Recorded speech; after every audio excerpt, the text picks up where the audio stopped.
Hytale has been reaching out to huge streamers like Pirate Software and TommyInnit as things finally start to get serious for this upcoming game. By the way, the people from Hytale reached out to me. It's been a wild few months as far as Hytale updates go, with 2 new blog posts, the new engine reveal, Skyrim overhaul, and all sorts of other teasers. Naturally, this has caused a huge surge in conversation online. It seems everyone in the community has some kind of opinion, including huge streamer and game developer Pirate Software, who has blown up on Twitch and YouTube over the last few years. He's worked with a bunch of big game companies, including Blizzard, and he's a really funny, insightful guy. So when a viewer asked about Hytale on stream, he actually knew about it and brought up the team's lack of communication. Like, the last update was June 27th, 2023, and before that it was July 22nd, 2022. This shit needs to be updated. Don't do this once a year. Like, talk to them. Because there's a lot of people very interested in this, and a lot of people would love to move off of the dog shit that Mojang is doing right now, because it is. It's terrible. The whole thing with Bedrock is just a goddamn nightmare. Turning it into an MTX store is a goddamn nightmare. No modding API is a goddamn nightmare. This was the one chance. This was the shining thing that everyone was looking at, being like, holy shit, we might be able to escape Minecraft for once. And you stop talking to people. I just want to shake you. Like, come on. It's clear he has a passion for what Hypixel Studios are doing, and he definitely sees the potential Hytale could have as a platform and ecosystem. So yeah, no, I was excited for Hytale. I'm still excited for Hytale. I'm just concerned. I'm concerned because they stopped talking. It sucks. Now, this clip was from before all the recent news, and it seems like over the last few weeks, he's actually been contacted by the team. Check this out. By the way, the people from Hytale reached out to me. And that's kind of cool. So I've been talking to them, and I'm going to have more information, maybe, to share sometime soon. Because I'm very excited for Hytale. Yeah.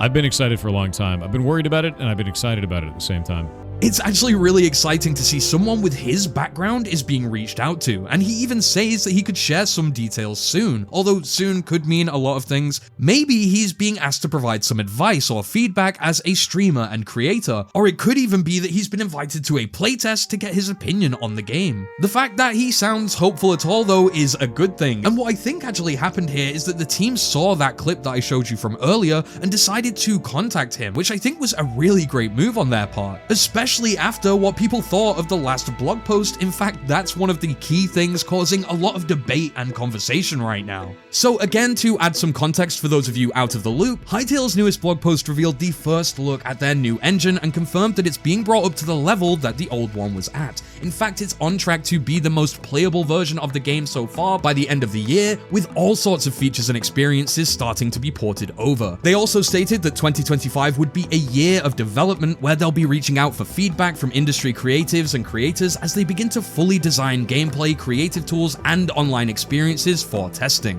Whilst this is pretty good news, many people, however, were distracted by the actual gameplay footage that was revealed. I mean, it's not even really gameplay footage, more like an in-engine video, with people pointing out inconsistencies and their worry about how simplistic the shot was, that we should have got more than just a basic camera zoom in on a chest in a tree, and that a lot of the graphical bugs were really concerning, to say the least. Some were just happy that the team was being transparent and telling us exactly what was going on, not trying to dress anything up for camera, and even giving us some milestones to look forward to. For some, however, it really did just feel like too little, or even just a bit off from what regular blog posts we usually get, some people even claiming it felt rushed and a bit confusing to follow. The team did respond to a few of these criticisms with some posts on Twitter, first and foremost pointing out that some of the inconsistencies we saw between the new versus old engine comparison videos, such as the missing branches here and the static torches, were 100% just a placeholder, with the community manager even saying that everything that made Hytale's trees and foliage unique and special will eventually return. The game director for Hytale, John Hendricks, also clarified that by completing this whole fill-in-the-blanks milestone by the end of the year, it's going to greatly inform and ratify their roadmap going forward, meaning that they'll be in a much better place to plan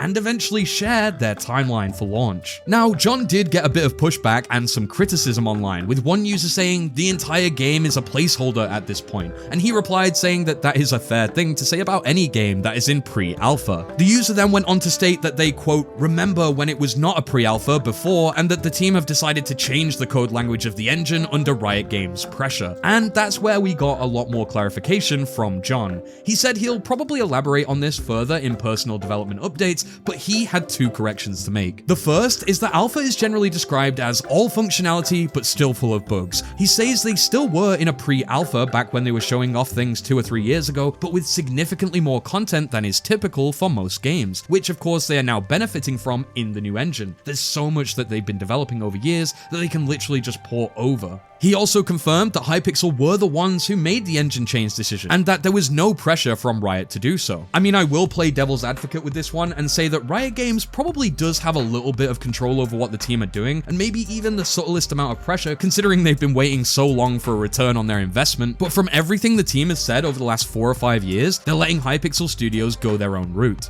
The game director then also did follow up by posting a mini update to celebrate working on Hytale for 4 years now. One specific paragraph actually refers to the game, stating, quote, it's big, we haven't taken many shortcuts obviously, but things are moving faster since last year after we had the first external playtest and the new engine started coming online. He said that this year has felt like a blur in comparison, and if things keep going, the team are bound to hit their end of year milestone for getting their new engine up to speed and in the most playable state so far, saying he looks forward to his 5th year as there will be many more playtests ahead. A LinkedIn post from one of the developers also seemingly confirmed the platforms that Hytale is going to be available on. Apparently it will be PC, macOS, PlayStation, Xbox, Nintendo Switch, iOS, and Android. So pretty much every platform you could conceive of. Everyone is going to be able to access and play this game on launch, no matter what device you use. So you can play through the story or even cross-play with others, whether you're on mobile or sat at home on a PC or console. And so with the next blog post not expected until December, the community are kind of finding ways to entertain themselves at the moment. And unexpectedly, we even saw one of the biggest YouTube personalities of the last few years, TommyInnit, get some really cool Hytale related items. Hypixel actually sent him a care package to celebrate him hitting 15 million subscribers, and of course Tommy has always wanted an Innit rank on Hypixel, and that's what he got, but inside the box was a seemingly non-stop wave of Hytale items. From a hat, beanie, scarf, and shirt to a pen, a mug,